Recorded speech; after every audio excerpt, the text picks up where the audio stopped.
అన్న ఇంకొక టాపిక్ చూసుకుంటే మనం మంగ్లీ గారి టాపిక్ అన్న. ఇంకోటేంది అంటే మంగ్లీ గారేమో ఆ కేస్‌కి, ఆ బాధితుడికి నాకెలాంటి సంబంధం లేదని మంగ్లీ గారు అంటుంటే, రోజుకొకళ్ళొచ్చి మంగ్లీది తప్పుంది అనేది వాళ్ళ కమ్యూనిటీకి చెందిన వాళ్ళే వచ్చి బయట పెట్టడం జరుగుతుంది. దీన్నెలా చూసుకోవచ్చన్న మనం? ఈ వార్త కూడా ఫస్ట్ వచ్చినప్పుడు అక్కడున్న వాళ్ళందరూ చెప్పారు నేను ఈమెకు డబ్బులు ఇవ్వలేదు అని. అవును. మేము అదే చెప్పాము. ఆమెకి ఇవ్వనప్పుడు ఎందుకు లాగుతున్నారు అని. అందరూ కూర్చొని "ఏయ్ మంగ్లీ రా, నువ్వు రావాలి, నువ్వు రావాలి, నువ్వు" అని చెప్పేసి అందరూ లాయర్‌లను కూర్చోబెట్టి అప్పటి వరకు పనిలేని అదేంటి ఇంటర్వ్యూలు చేసుకుంటున్న యాంకర్‌లు కూడా ఏదో మేము సామాజిక సేవ చేస్తాం, వీళ్ళ తరఫున ఉంటామని చెప్పి ఎగిరెగిరి పడ్డోళ్ళు కూడా ఉన్నారు. మంగ్లీ, మంగ్లీ, మంగ్లీ, మంగ్లీ, మంగ్లీ. ఏమైంది మంగ్లీ? ఎందుకు రావాలి మంగ్లీ? వీళ్ళందరికీ ఎందుకు ఏం తీర్చాలి? ఆమెకు తెలిసేది జరిగింది, ఆమె దగ్గర ఉండి స్కామ్ చేసిందని చెప్పి వీళ్ళందరి వెర్షన్. మహా అడ్వకేట్లని కూర్చోబెట్టి ఇంటర్వ్యూలు చేశారు. పెద్ద ఏందో చేసేసారు మొత్తానికి. అండ్ ఇది కాదు, ఇది డైవర్ట్ అవుతా ఉంది అని మేము చెప్తుంటేనేమో మీకు ఎంత ఇచ్చింది మంగ్లీ అని చెప్పి నన్ను తిట్టారు. ఇక్కడ ఏంటంటే విషయం, ఓ 10 మందో 20 మందో 50 మందో నీకు నాకు డబ్బులు ఇచ్చి మోసపోయారు. ఓకేనా? ఇప్పుడు వీళ్ళు వచ్చి ఏం చేయాలి? నీ చేత నా చేత వాళ్ళకి డబ్బులు ఇప్పించి న్యాయం చేయాలి.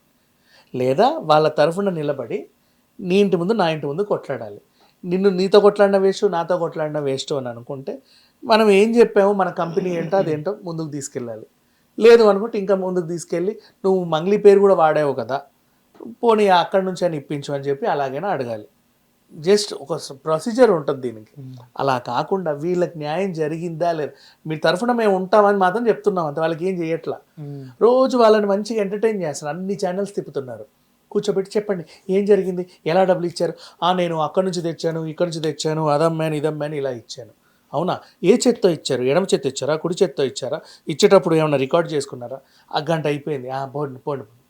న్యాయం ఎక్కడ జరిగింది? ఎవడికి జరిగింది? వాడి ఛానల్లో ఎంటర్టైన్ అయ్యాడు, చూసే వాళ్ళకు కూడా ఏదో మంచి కాలక్షేపం దొరికింది. అంటే end of the day Mangli దొంగ అని లాస్ట్కి మళ్ళీ మంగ్లీ దారుణాలన్నీ బట్టబయలు చేసిన బాధితులు అని చెప్పేసి రాసేస్తాం. వాడేం బట్టబయలు చేశాడో ఏమీ లేదు. ఇంకొంతమంది రెడ్ హ్యాండెడ్గా దొరికిన మంగ్లీ అని చెప్పి ఆమె ఎవరో వచ్చారు. ఏమైంది? చూడండి ఎంత రెడ్ హ్యాండెడ్ దొరికి, అక్కడ ఏం దొరకలే. పాప ఆమె నిన్ను నమ్మి, నీకు గద్వాలంతా తెలుసు కదమ్మా, మొత్తం గద్వాల సంస్థానం అంతా నీదే కదా, అరుంధతి తర్వాత నువ్వే కదా, అక్కడ వాడెవడో నన్ను ఇబ్బంది పెడుతున్నాడు, అసలు వాడికి ఏం కావాలి, వాడి గురించి ఏంటో కనుక్కొని నాకు ఇన్ఫర్మేషన్ ఇవ్వు అని చెప్పింది. ఈ గద్వాల్ మహారాణి ఏం చేసిందంటే డైరెక్ట్గా ప్రెస్ ముందు అని చెప్పేసి పెట్టేసింది. అక్కడ కూడా ఆమె ఏం బూతులు మాట్లాడలేదు, ఏమీ అనలేదు. వాడి ప్రాబ్లం ఏంటో కనుక్కో అని చెప్తే నువ్వు చెప్పావు. చూడండి ఎట్లా దొరికిపోయింది, ఏం దొరికిపోయింది? అక్కడ నువ్వు మోసం చేసావు కదా. ఆ పిల్ల నిన్ను నమ్మి ఫోన్ చేస్తే నువ్వు ప్రెస్ ముందు కూర్చొని లైవ్లో పెట్టావు. నమ్మక ద్రోహం చేసింది నువ్వు. ఇప్పుడు గద్వాల్ మహారాణి కదా మోసం చేసింది, మంగ్లీ కాదు కదా. మరి రెడ్ హ్యాండెడ్గా మంగ్లీ ఎలా దొరికింది? సరే అక్కడి వరకు వదిలేద్దాం. నెక్స్ట్ అసలేం జరిగింది? ఇప్పటి వరకు కూడా మళ్ళీ అడ్వకేట్ వెర్షన్. అసలు ఈ మంగ్లీ ఎంత పెద్ద మంగ్లీ అంటే మంగ్లీ అని చెప్పేసి కూర్చున్నాడు. ఏం మంగ్లీ? ఏమైందంటే అసలు ఈమె మొత్తం స్కాము, 100 కోట్ల స్కాము. లేకపోతే ఆమె కారు ఎట్లా వస్తుంది, ముక్కుపుడికి ఎట్లా కొంటుంది, ఫ్రాక్ ఎట్లా కొంటుంది, చెప్పులు ఎట్లా కొంటుంది, నీకెందుకు ఎట్లా కొంటాయి ఆమె సంపాదన? అది నువ్వు చూసావా? నీకు తెలుసా ఆమె సంపాదన ఏంటో? తెలియదు కదా. Then how can you question? ఆమె మంగ్లీ సంపాదన అందరికీ తెలుసు, 2 తెలుగు రాష్ట్రాలలో అందరికీ తెలుసు, మన కళ్ళ ముందే సంపాదించింది. 1000-1500కి TV9లో బంజారా గెటప్ వేసుకున్నప్పటి నుంచి నేను ప్రత్యక్షంగా చూసి చెప్తా. గోవాలో క్యాజినోలో కూడా న్యూ ఇయర్ నైట్ ఇచ్చింది. క్యాజినో న్యూ ఇయర్ నైట్ అంటే హార్డ్లీ 5 CR 10 CR కూడా తీసుకొని ఉండొచ్చు. లెక్కలు చెప్పుకోరు పాపం, వాళ్ళకి ఏమైనా ప్రాబ్లమ్స్ ట్యాక్స్ ఇష్యూలు ఉంటాయో మనకు తెలియదు అది. కానీ అండ్ నెక్స్ట్ ఈమె చేత క్యాంపెయినింగ్ చేయించుకుంటే మేము గెలుస్తామేమో అని తహతహలాడిన పార్టీలు కూడా ఉన్నాయి. తెలంగాణలో ఉన్నాయి, ఆంధ్రాలోనూ ఉన్నాయి. అవునా? రాజకీయ అంటే వాళ్ళు ఎంత ఇచ్చి ఉంటారు ఈ అమ్మాయికి? మన కళ్ళ ముందు మంగ్లీ సంపాదన కనబడుతుందా? నెక్స్ట్ పోనీ ఆ సంపాదన పక్కన పెట్టేసి సాంగ్స్, ఓ పదవి కూడా ఇచ్చారు, అదో సంపాదన. పాటలు, ఈవెంట్లు, ప్రైవేట్ ఈవెంట్లకు వెళ్తే బాగా డబ్బులు వస్తాయి. శివరాత్రి వచ్చిందంటే అక్కడికి వెళ్ళొద్ది అంతే.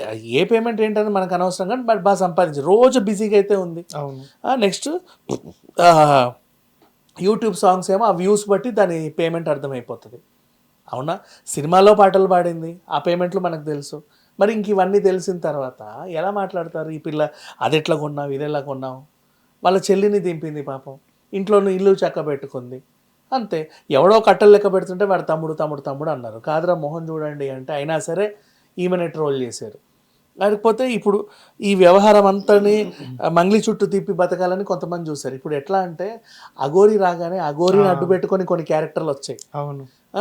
అనసూయ రాగానే అనసూయని అడ్డు పెట్టుకొని కొన్ని క్యారెక్టర్లు వచ్చాయి.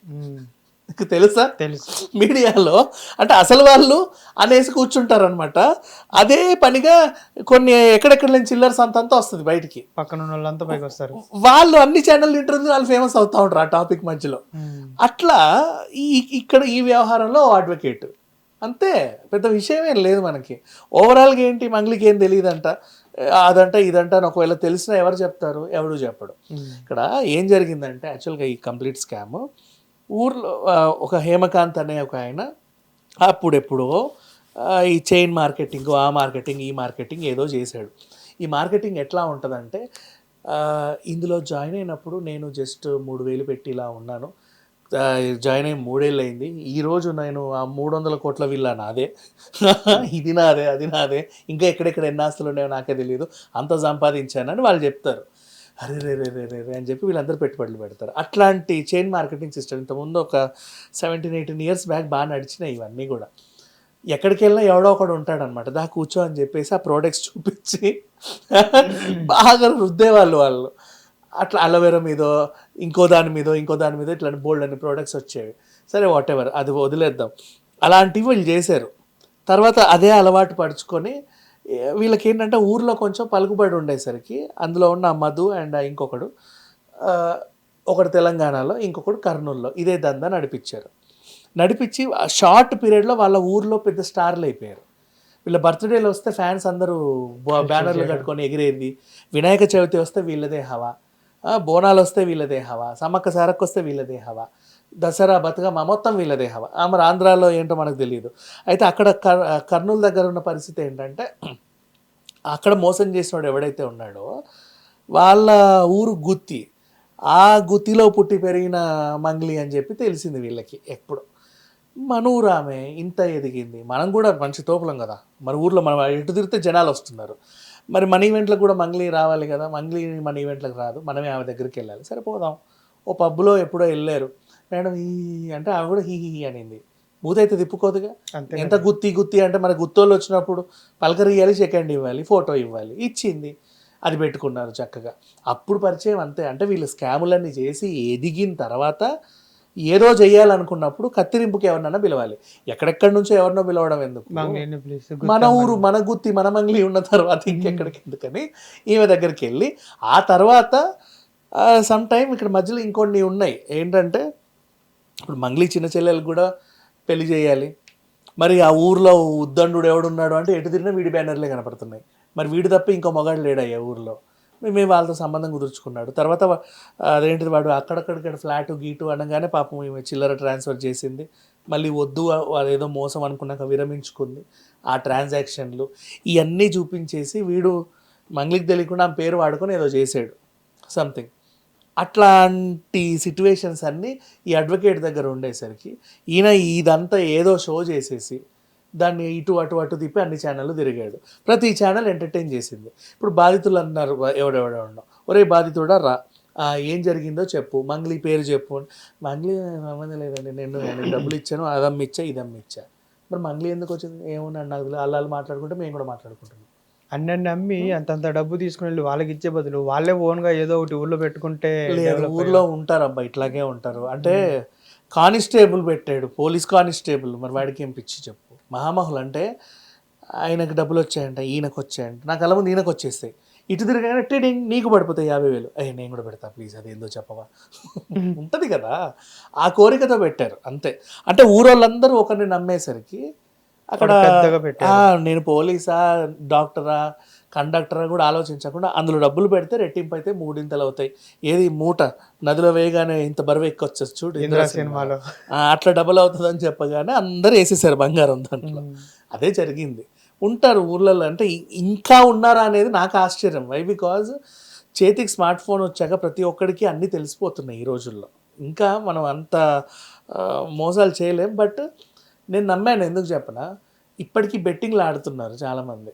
ఎంత బెట్టింగ్ యాప్లు పోయినా ఈ ఐపీఎల్ మీద ఐపీఎల్ ఆటలు ఇక్కడ వచ్చిందంటే అంటే నోటుతోనే అదే గెలిస్తే ఓకే ఓకే అంటే ఒకవేళ గెలిస్తే 50 వేస్తే 1,00,000 వస్తాయి, పోతే 50 పోతాయి, వస్తే డబుల్ వస్తాయి. ఈ ఆశ మనిషికి ఉన్నంత కాలం డబుల్ వస్తాయి, త్రిబుల్ వస్తాయి అన్నంత కాలం వీళ్ళు ఉంటారు. మళ్ళీ ఇక్కడ వీళ్ళది ఒక కొత్త టైప్ ఆఫ్ స్కామ్, ఇది నాకు నచ్చింది. వాళ్ళ తెలివి చెప్తున్నా విన్ను, అంటే నేనేం ఎంటర్టైన్ చేయట్లేదు. అంటే ఎంటర్టైన్ చేస్తున్నట్టే కదా. లేదు నచ్చింది అంటే నచ్చిందంటే వెరైటీగా ఉంది. ఇప్పుడు ₹2 వడ్డీ ఇస్తామంటే వీడు ₹10 వడ్డీ ఇస్తామంటే అందరు ఇచ్చేస్తారు, అబ్బా ఇంత వడ్డీ వస్తుందో అని. వీడు ఏం చేస్తాడు, వడ్డీ ఇచ్చేవాడు కాదు, ఆ వడ్డీ కూడా నా దగ్గరే జమ చేసుకుంటా, నువ్వేం చేసుకుంటావు ఆ వడ్డీని దీంతో పాటు పెంచుతూ ఉంటా, డబ్బులు పెరిగేసరికి నీకు ఇంకా 10% ఇంకా పెరుగుద్ది కదా అని ఏదో కన్విన్స్ చేసి వాళ్ళు కన్విన్స్ అయిపోయారు. అదేం కన్విన్సింగ్ నాకు అర్థం కాల, వెరైటీగా ఉంది కదా. అంటే నీకు అసలు ఇవ్వక వడ్డీ ఇవ్వక నా దగ్గర జమ అవుతుంది లేపో, అంటే షేరింగ్ పెంచుతాను నీకు, పెంచుతా ఏదో చేస్తా అని చెప్పి ఏదో మోసం చేశారు. అట్లా ఇంతమంది అంట. మరి ఎలా పెట్టారో ఏంటో, బాగానే పెట్టారు. ఇప్పుడు నా కళ్ళ ముందు చెడ్డీ వేసుకొని తిరిగినోడు ఇప్పుడు బెంజ్లో తిరుగుతున్నాడు అంటే, ఒరే మన అందరం ఇచ్చిన డబ్బులతోనే వీడు తిరుగుతున్నాడు కదా అని డౌట్ రాదా? వాళ్ళు ఎలా వస్తుంది? మరి ఈ డబ్బులు ఇచ్చిన వాళ్ళందరూ ఇంకా అలాగే ఉన్నారు, చినిగిపోయిన లుంగీలు వేసుకొని. వాడేమో బెంజ్లో తిరుగుతున్నాడు. అర్థం చేసుకోవాలి, మనందరు చిల్లర తీసుకొని వాడు ఏదో చేస్తున్నాడు అని. ఆ మాత్రం కూడా అర్థం కాకుండా వాళ్ళు ఎలా ఇచ్చారో వీళ్ళు ఎలా ఉన్నారో. అండ్ ఇప్పుడు ఇదంతా కూడా ఒక సర్టన్ పీపుల్ మంగ్లీని ఇందులో ఇన్వాల్వ్ చేసి ఏదో చేయాలని చూస్తున్నారు. నీవు నిజంగా బాధితుల మీద అంత ఉంటుంది, బాధితులకు మేము అండగా ఉంటామని చెప్పుడు మంగ్లీని అంటున్నావు కదా. మరి ఇప్పటి వరకు అగ్రిగోల్డ్ వాళ్ళకి ఇంకా న్యాయం జరగల. మరి ఎందుకు అగ్రిగోల్డ్ ముందు వెళ్ళొచ్చు? మీ ఛానల్ అక్కడ పోవట్లేదు, ఎందుకు పోవట్లేదు? మళ్ళీ ఇంకొకటి ఇంకా ఉన్నాయి బోల్డ్ అని హీరా స్కాములు, ఇప్పటిదాకా తేలని స్కాములు ఇన్ని ఉన్నాయి. మరి అక్కడికి కూడా ఇలా బాధితుల తరఫున నిలబడాలి, పోరాడాలి కదా. ఇక్కడ మరి మంగ్లీ చుట్టుపక్కల తిరిగితే ఏమొచ్చిందో చెప్పనా? మంగ్లీ పాటలకు వచ్చే పబ్లిసిటీ మంగ్లీ మీద వచ్చే వార్తలకు కూడా వచ్చి మీ ఛానల్స్ అన్ని నింపుకుంటున్నాయి జేబులు. అంటే ఈ వార్త కూడా నువ్వు మంగ్లీ మీదే బతుకుతున్నావు, అడ్వకేటు మంగ్లీ మీదే బతుకుతున్నారు, వీళ్ళందరూ మంగ్లీ మీదే బతుకుతున్నారు. ఇంకేంటి మరి అందరూ కలిసి మంగ్లీ పేరు నాశనం చేశారు. సరే ఇప్పుడు వీళ్ళందరికీ ఆ 120 కోట్లు 100 కోట్లు సెటిల్ చేద్దాం. మంగ్లీ పేరుని వెనక్కి ఎవరు తెస్తారు? ఆ తమ్నేల్స్ చూసి బూతులు తిడుతున్నారు కింద. అంటే ఈ ట్విస్ట్ మొత్తం బాగుందిలే కానీ ఈ ట్విస్ట్ లోకి మళ్ళీ శ్రీముఖిని లాగడం, అడ్వకేట్ కి శ్రీముఖి అంటే ఇష్టము, అది యాక్చువల్గా ఏంటంటే ఆమె వాడి అద్దం చూసుకొని తలదూకునేవాడు, ఆడికి ఆ క్రష్ ఉందని చెప్పడం. మళ్ళీ ఇంకో ఇంటర్వ్యూలో ఆయన కూర్చున్నప్పుడు నీకు అని చెప్పి ఆయన ఇంకేదో పేరు చెప్తే కాదండి ఈమె, నువ్వు అనవసరంగా తప్పు పేరు చెప్పావని చెప్పడం. మళ్ళీ ఇదంతా ఆమెనే సృష్టించింది అనడం. క్రష్ ఉంటే తప్పేంటని అడగడం.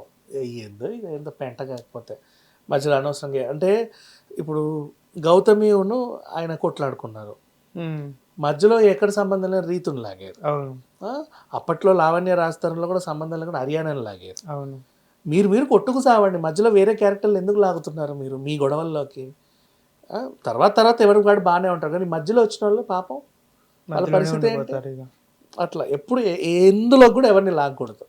అది నోరు పొరపాటున కూడా లాగకూడదు, చాలా